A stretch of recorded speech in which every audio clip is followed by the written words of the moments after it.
Greetings, rise and shine, brethren.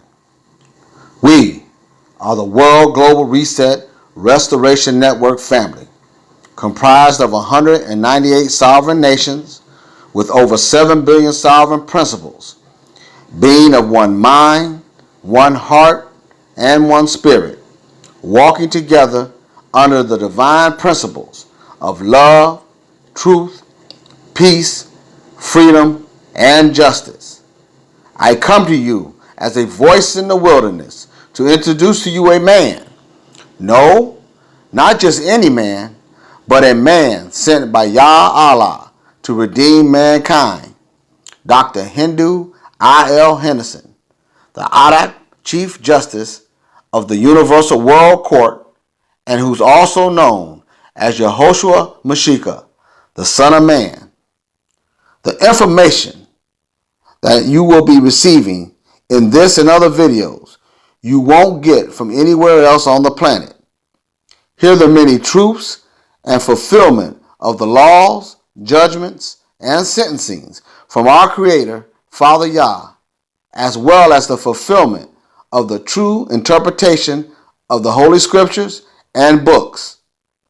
Now, without further ado, Dr. Hindu I.L. Henderson with his beloved host, Shelley Bowling.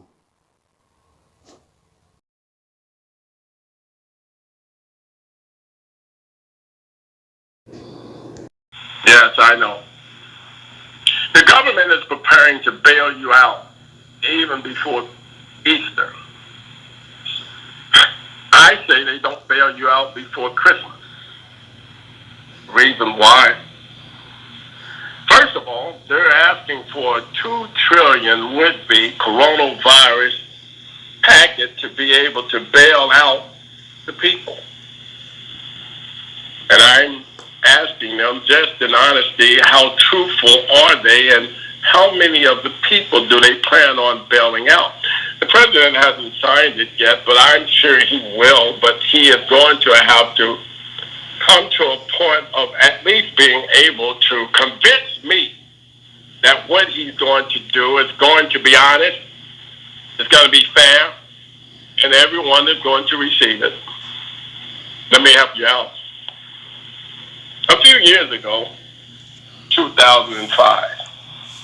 Oh, that's not a few years ago. Okay, I understand.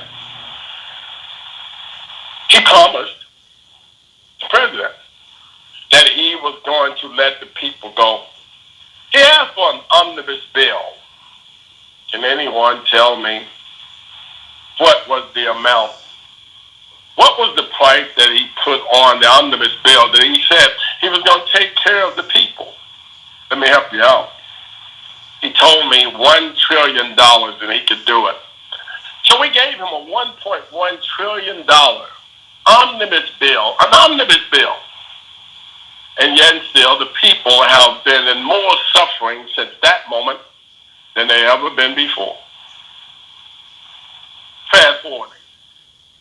2008, they asked for another omnibus bill. Once again, we gave them a $1.2 trillion omnibus bill. And still the people are still now oppressed, suffering. Medically, they're at a point where no one has coverage. And they they want to talk about the Obamacare, which doesn't work for anybody.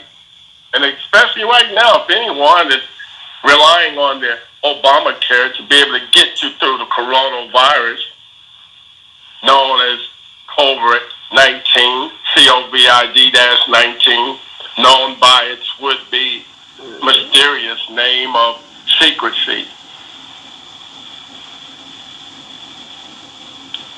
You want to know now what your government is asking for? They're asking now for a $2 trillion bailout plan for the people. $2 trillion. And they're asking me to give them a $2 trillion omnibus bill to bail out the people of a virus that they have no cure, no vaccine. But let me help you out, because right now it's not just America that's asking for a $2 trillion bailout for the coronavirus, or COVID, or the COVID-19. But every nation on the planet is asking for the exact same, or even for a higher amount, to bail out my people. My people. Those who are called by my name. They want to bail them out now in reference to the virus. No, I didn't create the virus. I had nothing to do with the virus. But I can assure you, yes, I do know where it came from, and they do too. But let me help you out. See, when you're asking one nation to help you, when you're actually trying to destroy that nation, or to at least put them in a position where their manpower will not be as great as your manpower, and perhaps maybe you can put yourself in leadership position, you got to know that things are just not going to work out the way you planned them. Stay with me, China. Stay with me, America. Don't go anywhere, because we got other nations that are involved in this conversation that we're having right now. So when you decide to go in and destroy one nation based upon the fact you're trying to lessen their would-be manpower numbers, just in case you go to war where you got to fight, and then you realize you unleash something in which now is uncontrollable. I understand. Well, they did it to us, so we're going to do it to them. And we're going to do it in a greater manner. You don't have to. Let me help you out. You have unleashed something that is known as a blood agent. And I told you before not to mess with the blood. I told you that life was in the blood. But you seem to have not yet understood what I meant when I said life was in the blood. And it's in your holy scriptures. It's in your holy Bible. Go and ask the one you deem to be Godfather of the world right now, as your Pope Francis. He will tell you that life is in the blood. He will tell you that all the time he went in to give what he called the Mass, he has been able to at least go in to simulate. He never did it, but he simulated drinking the blood of the one he deemed to be Jesus the Christ, because he was drinking something that had been shed for your own would-be comfort of being redeemed or saved. It was called blood in a cup. Tampering with the blood, knowing that life is in the blood. And to not stop short. But then he wanted you to break and eat once again of a torn body that had been given for you to represent eating his flesh. Stay with me. You're about to find out, I know. During that moment, just before they decided to bring all of their would-be so-called soldiers in, to nail him to the cross, they never realized that at some point in time later in this world, and this would-be world in which they then were creating. That there were going to be thousands and billions of people that were going to be at least commemorating this, emulating this, to be eating and drinking, eating of the flesh and drinking the blood of the one they deemed to be the Savior of the universe, knowing that now many of them would look at you as if though you were sideways crazy, because they will tell you they're not about to eat of any flesh or drink of any blood, knowing that right now, God Almighty, that COVID-19, COVID-19, or that the coronavirus just so happens to be dealing with people through flesh and blood. Let me help you out. See, when they crucified him, it said out of his side came blood and water. Yeah, it's going to be dealing with you through water very shortly here. No, I have nothing to do with it. I already told you that. But let me help you out. You're dealing with something called the blood, and the blood itself has its own ability to mutate. It changes. Right now, the virus, again, that China's dealing with, is not the same virus that America is dealing with. But let me help you out. They have the same name, and they kind of mimic each other in regards. They started out being the same. Help me out, my brothers in China right now. I know this is not your call, but you can participate. See, in China, in Japan, in the Orient, over what you call Asia, all of them, they understand that there's 5 elements also to life. They know those elements, and 2 of their elements just so happen to be a little different than those elements in America. Their elements would be classified as metal and wood. But here's what I need you to understand about that. See, even though both of them may be eating rice, you do understand what rice is, right? One is eating rice with a metal spoon, and the other one, he's going to eat his rice with some wooden chopsticks. Are you catching it now? Let me help you out, though. So what's going on with the wood and the rice is a little bit different than what's going on with the metal and the rice. I'll let you tell me which one you believe will have, at least within it, more of a contamination. Stay with me. You'll catch it in a minute. See, you've asked for this. You prayed for this.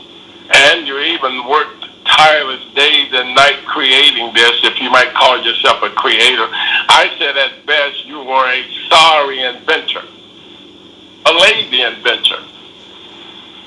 For even though you were inventing and making something man-made, you never wrote down, not one time, you never wrote down the ingredients in which you were using. And those that did write it down, they lost it. And those that didn't lose it, they died now, and they can't help you with figuring it out. What was it in it? Was it zinc? Was it just some plain old mineral that we used that came out of somebody's muddy creek? Was it ore? No, I don't think so. What happens if you mix zinc and this would-be zinc and ore together? What happens? What happens when you use glycerin? Yeah. And you place it into a drop of water. Does it mix itself or does it take over the water? Glycerin.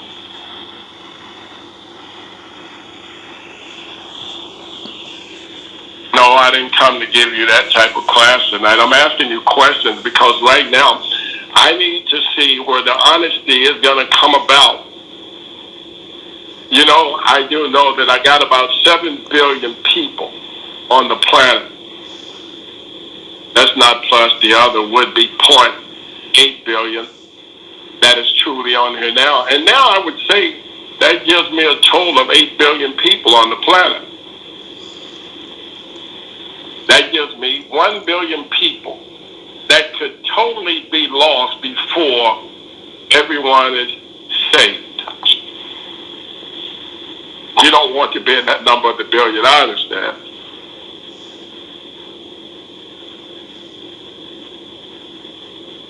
Yama si Yama. La Hakadam. It's in the blood. Life is in the blood, and you wanted to go once again and tamper with the blood as if though you wasn't warned the first time. And he came the first time to shed that very same blood that he might be able to cleanse the world of all of those things in which now plagues the world once again. All because of disobedience. No, I can't blame the Chinese no more than I can blame those that I would classify to be the Germans. I can't classify myself in a category of any would-be group that want to blame the Russians. I know, but everybody's in the same boat right now, and there's no doubt in my mind. For the matter of fact, I can smell everybody that they all smell fishy. United States of America, I'm bringing you a warning. I've been bringing this warning to you down for 30 plus years. Yes, I know. I've been bringing this warning to many of you. The past would be 10 years. That just caught on. And even much so, there's you that's been on for 7 years now. I can tell you that the majority, I do truly believe you have caught on, you understand, and you have not found yourself wavering from this particular truth. But I can tell you there are those who have wavered from this particular truth. My question to them, had you not come before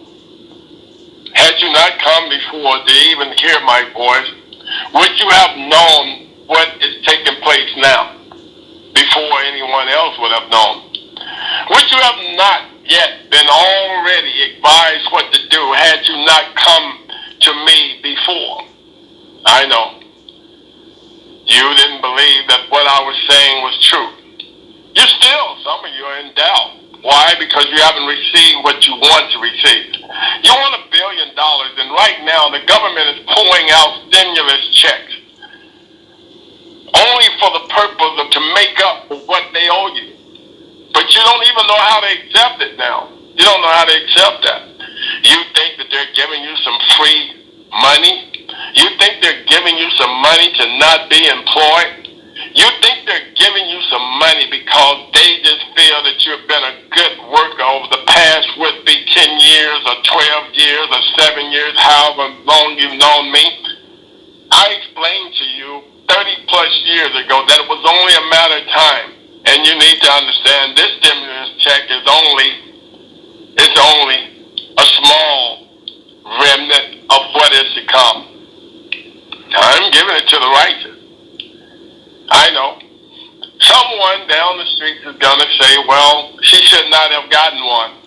She got hers before I did. Let me tell you what. She tricked someone, but it won't last forever.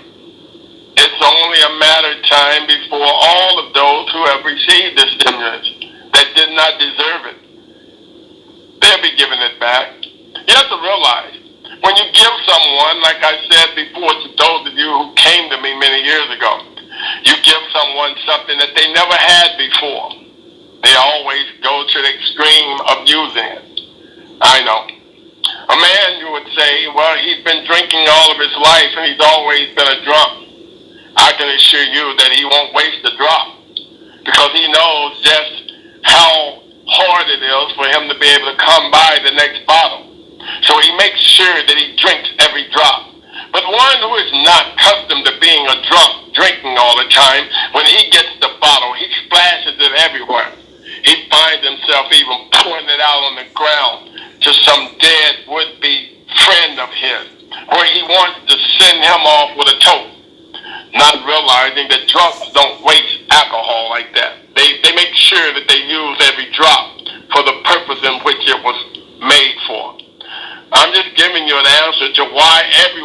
having such a great problem right now. Can't seem to get everyone on the same would-be sheet of music to understand that this world in which you've known it to be and in the past is gone. It's not coming back. You're not going to get back to normalcy. Neither will normalcy bias ever be a part of your would-be so-called vocabulary anymore. Because you're going to realize to be normalcy bias is what one would once say. That for everyone to believe that you're going to be able to leave this one particular place. When we come here for the simple manner of to sit down peacefully and talk about what America owes to the American, and at that time he said Negro. He says, if you believe that we're going to be able to go back to our homes after this, and everything's going to be what you deem to be normal, no one is going to ever mention it or bring it up again. He says that you are going to be sadly mistaken, because he says one will come, then there will come another, and then another one will come. And he says, and only then, when they begin to come in such a rapid form, they will form something that is known as a group. That group, once again, will be held up outside of your would-be capital.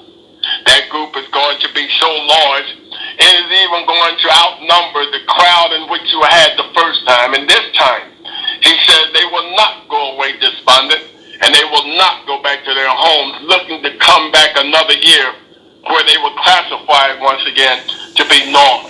It will never be normal again. United States of America. I know, many of you are waiting for the normal would-be way that you live. You're waiting. You're waiting for that moment that you can be able to walk into a supermarket, look at everyone as if though they don't exist, and just go in and just take over the place.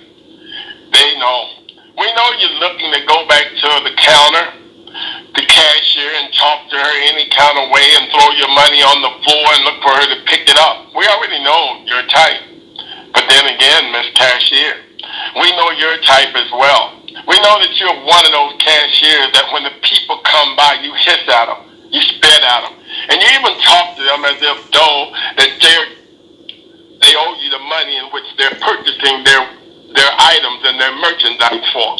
And you talk to them as if though they owe you to do that, or you're there for their benefit to do it because you're privileged to be there and they're not.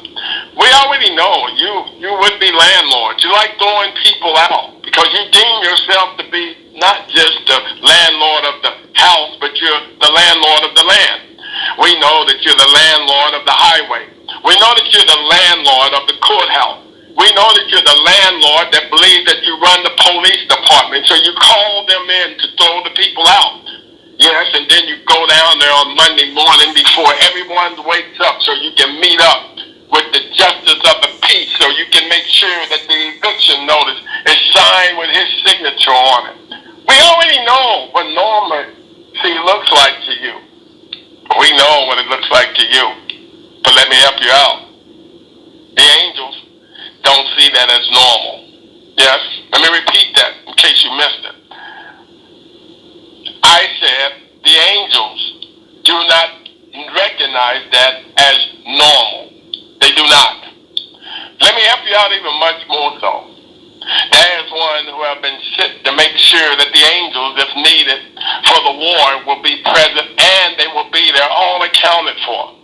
He, the one known as Yehoshua Mashiach, do not see that as normal.